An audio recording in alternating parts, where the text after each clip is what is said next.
Hello, dear students. Welcome back to Study English Literature channel. आज हम जो poem पढ़ने वाले हैं वो मेरी बहुत ही फेवरेट पोइम है और उसका नाम है A Valediction Forbidding Mourning. This poem is written by John Donne and it is one of the finest metaphysical poetry which has been written by John Donne, the metaphysical poet. Now, coming to know about John Donne. John Donne कब कहाँ पैदा हुए थे?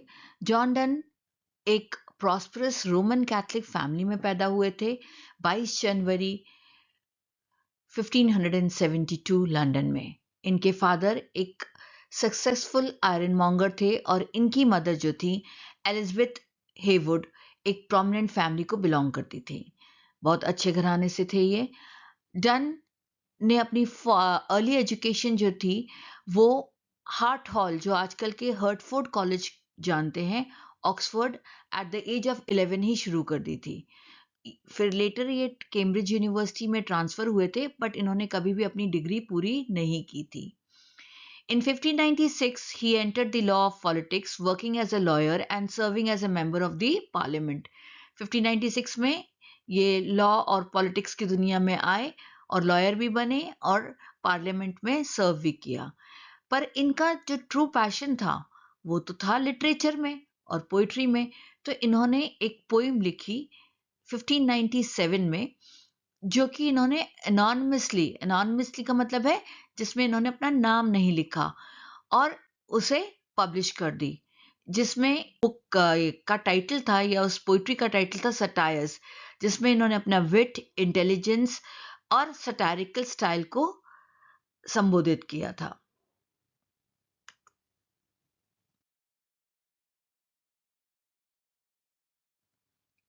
Now आते हैं done की love life पे।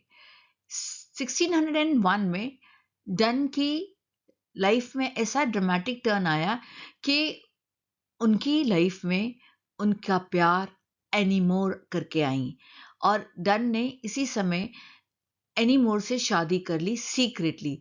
और वो क्योंकि एक बहुत ही बड़े लॉर्ड कीपर की नीस थी यानी भतीजी थी, तो ये the niece of sir Thomas Egerton the lord keeper of great seal, इनकी नीस थी वो। और क्या हुआ कि इस वजह से डन को अपनी पोजीशन कोर्ट में या पार्लियामेंट में छोड़नी पड़ी, काफी डिफिकल्टीज का सामना करना पड़ा। पर जैसे कि हमने शेक्सपियर की पोइम में पढ़ा था let me not to the marriage of true minds, इनका प्यार बहुत ही सच्चा था। They remain devoted to each other throughout their lives. Dunn's marriage also had a profound impact on his religious beliefs and writings. इनकी शादी के बाद इनका जो रिलीजियस बिलीफ था और अपनी राइटिंग पे इनका भरोसा और भी ज्यादा बढ़ गया। इन्होंने different kinds of religious themes को एक्सप्लोर किया अपनी पोइट्री और प्रोज में। In 1615, he was ordained as a priest in the Church of England and he went to serve as a dean of St. Paul's Cathedral in London until his death. और 1615 में ये priest बने church of England के और आगे जाके Saint बने, Saint Paul's cathedral के डीन बने लंदन में until his death in 1631.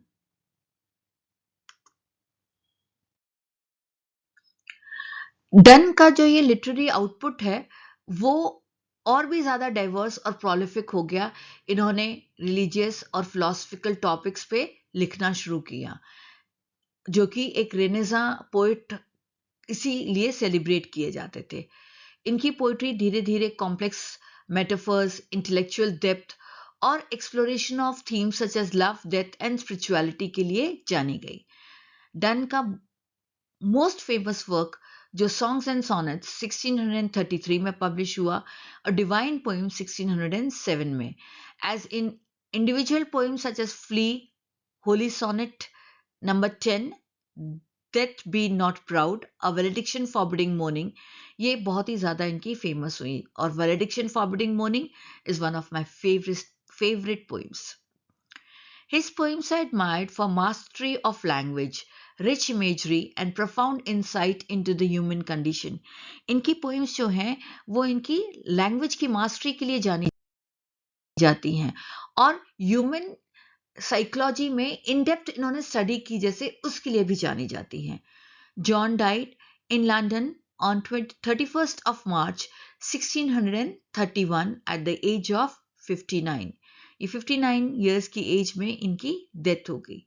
जब तक ये जिंदा थे तब तक इनको तो इतना रेपुटेशन इनकी ग्रो नहीं करी थी या इतने ये फेमस नहीं हुए थे, पर इनकी डेथ के बाद अचानक से बहुत ज़्यादा फेमस हो गए और इनका जो इन्फ्लुएंस है वो टी.एस. Eliot, W.H. ऑडेन और डायलन थॉमस ये सारी की इन सारे पोइट्स की पोइट्री में मिलता है. Now coming to the poem A Valediction Forbidding Mourning. John Donne की पोएम है 1633 में collection of poetry songs and sonnets में ये पब्लिश हुई थी. इसमें इसकी मेन थीम क्या है कि एक्चुअली जॉन डन अपनी वाइफ को छोड़ करके जर्नी करने के लिए पेरिस जा रहे थे और इनकी वाइफ बहुत ही ज़्यादा दुखी हो गई कि ये इनको छोड़ करके जा रहे हैं. तो उनकी वाइफ को कंसोल करने के लिए उन्होंने ये बेहतरीन पोएम लिखी है. इसमें इन्होंने मेटाफिजिकल कंसीट जो कि एक एक्सटेंडेड मेटाफर होता है उसे यूज़ किया गया है. उन्होंने सोल्स को फिजिकली जैसे हम अट्रैक्ट होते हैं वो बात अलग होती है, पर हमारे जो स्पिरिचुअली हम कनेक्ट होते हैं उसके ऊपर इन्होंने ज़्यादा जोर दिया. ये एम्फेसाइज करता है कि ट्रू लव जो है डिपेंडेंट नहीं होता फिजिकल प्रेजेंस के लिए, जैसे कि टच है हम देख सकते हैं किसी को ना, वो होता है फिजिकल प्रेजेंस, उसकी ज़रूरत होती है किसी को देखना, छूना, प्यार करना. पर ये कहते हैं अगर हमारा सच्चा प्यार है तो वो हमारा एक स्पिरिचुअल बॉन्ड है जो कि कितने भी डिस्टेंस हो जाए, हमारे दूरी कितनी भी बढ़ जाए, पर प्यार उतना ही रहेगा और ज़्यादा बढ़ जाता है. Donne uses a number of poetic devices including paradoxes, metaphors and enjambment.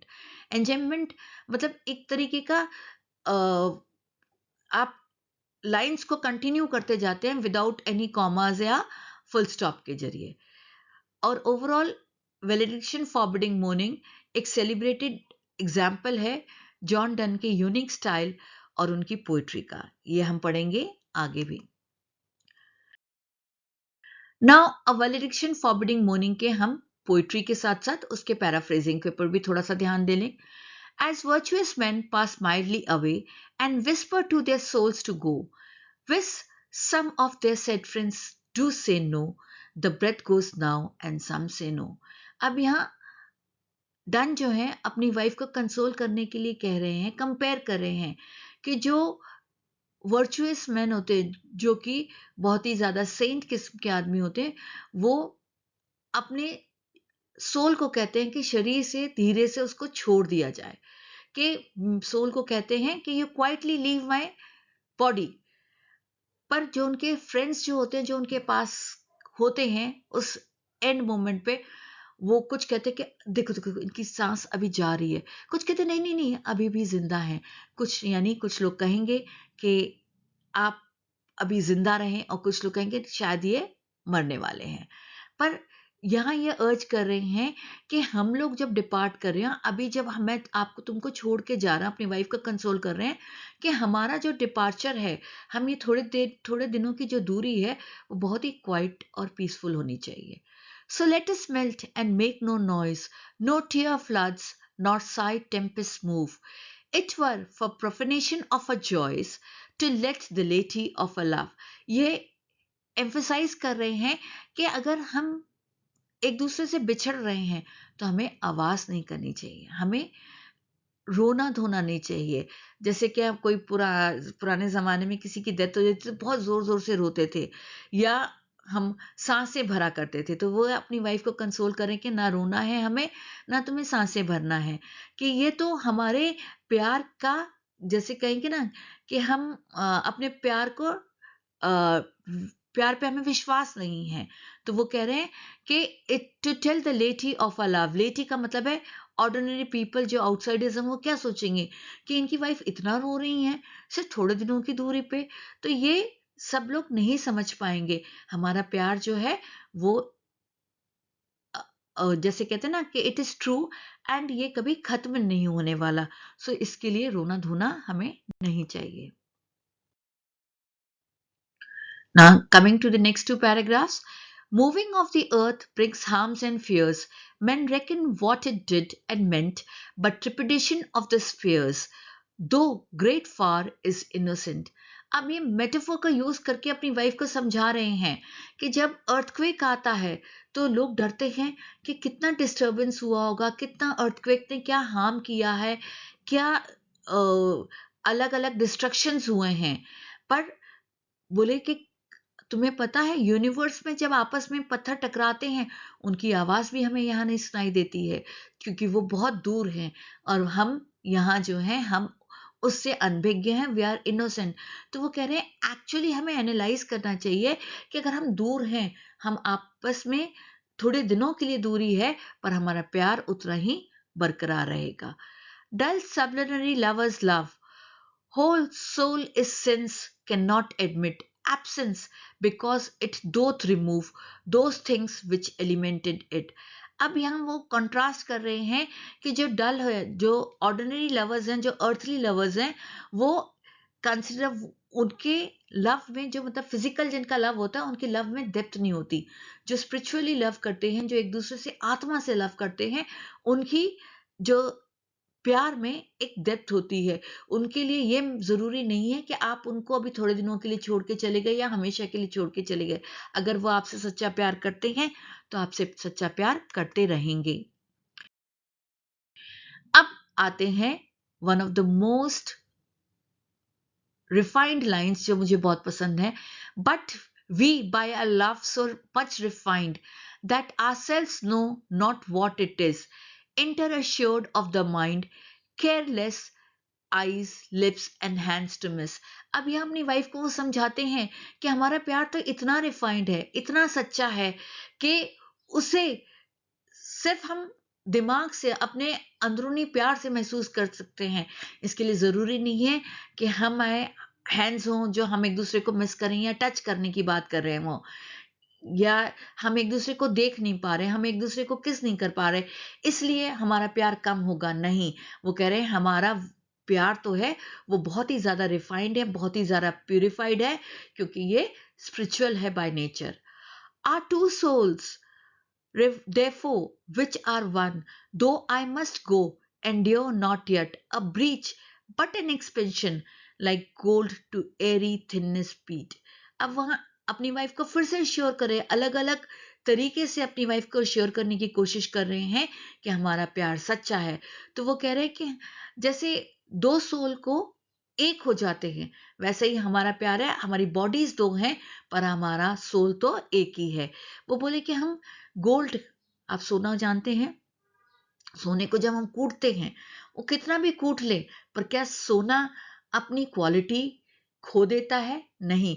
सोना जितना उसको हम कूटते हैं उतना एक्सपैंड होता जाता है, और जैसे जैसे ये एक्सपैंड होता जाता है उतनी ही इसकी चमक भी उतनी ही रहती है, उतनी ही इसकी क्वालिटी उतनी ही प्योर होती है।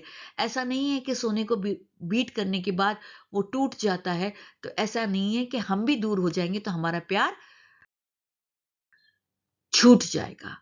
If they be two, they are two so, as stiff twin compasses are two. Thy soul, the fixed foot, makes no show to move but doth if the other do।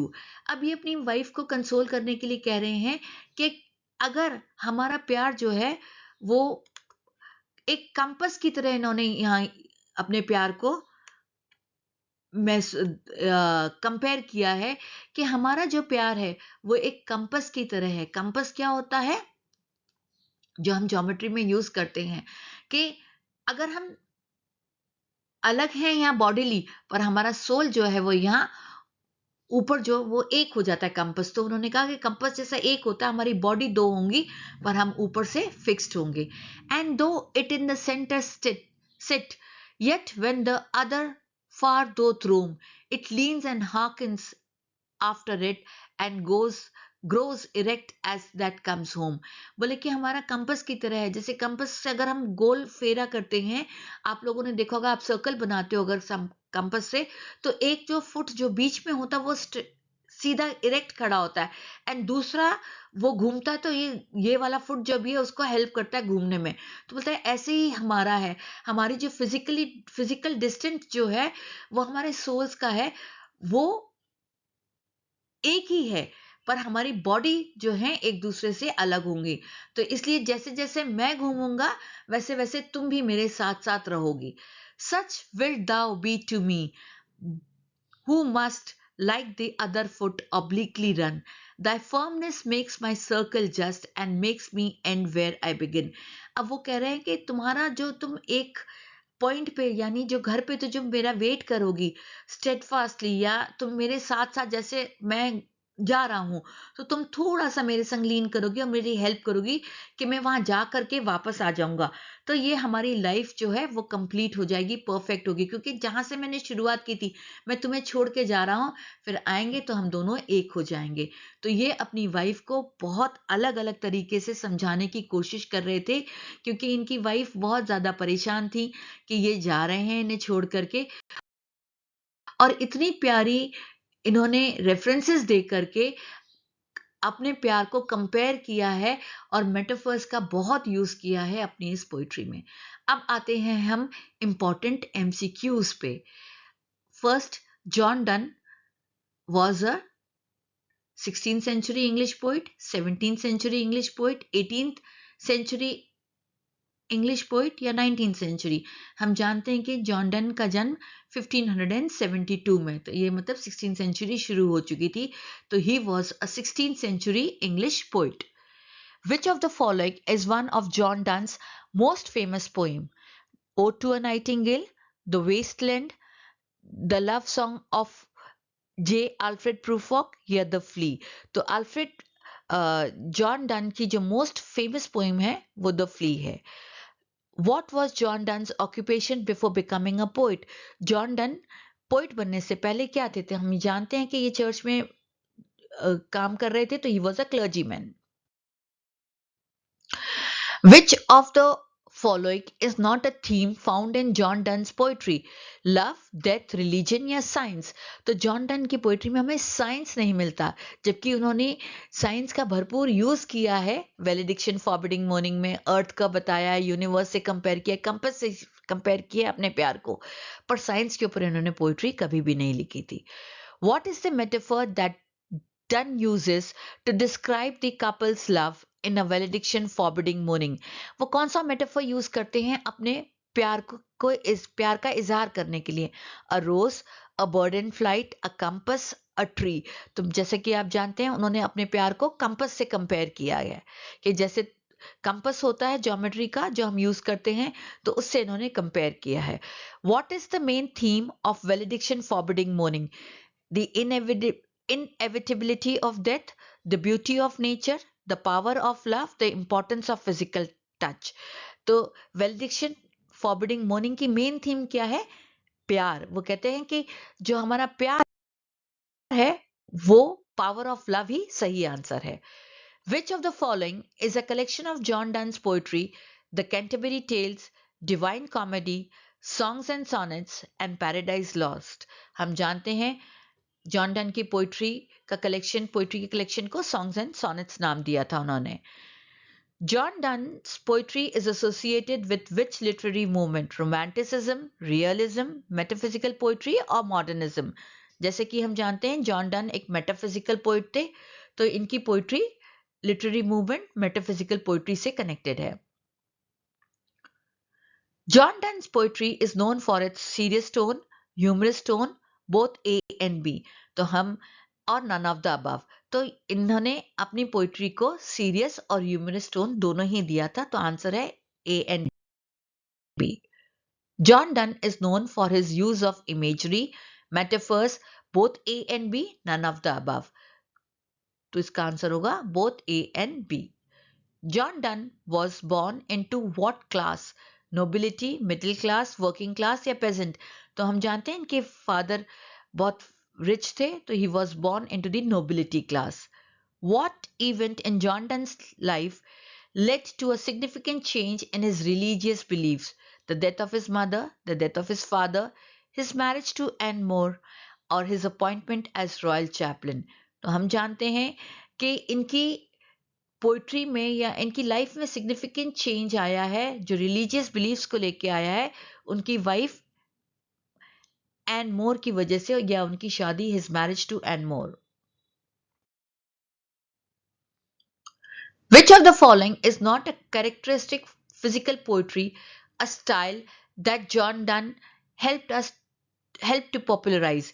Use of complex metaphors, exploration of philosophical ideas, use of simple language, a focus on the physical and spiritual realms. तो हम जानते हैं इन्होंने कभी भी अपनी poetry में use of simple language नहीं की है.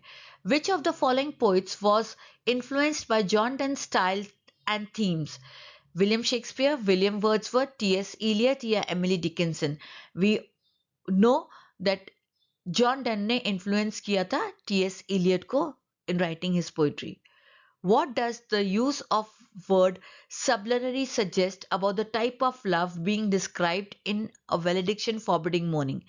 That love is eternal, it is shallow, it is painful, it is passionate. तो dull sublunary का मतलब है shallow, खोका.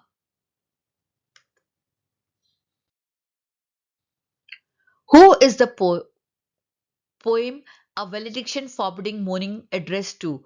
Donne's mother, Donne's father, Donne's wife या Donne's child. So it was addressed to his wife. Donne's wife इसका correct answer होगा. Wife का नाम था Anne More. What literary device does Donne use in the line dull sublunary lovers love in A Valediction Forbidding Mourning? Metaphor, personification, allusion या hyperbole? तो उन्होंने सबसे ज्यादा मेटाफर का यूज किया है. What is the effect of enjambment use in the following lines of valediction forbidding mourning?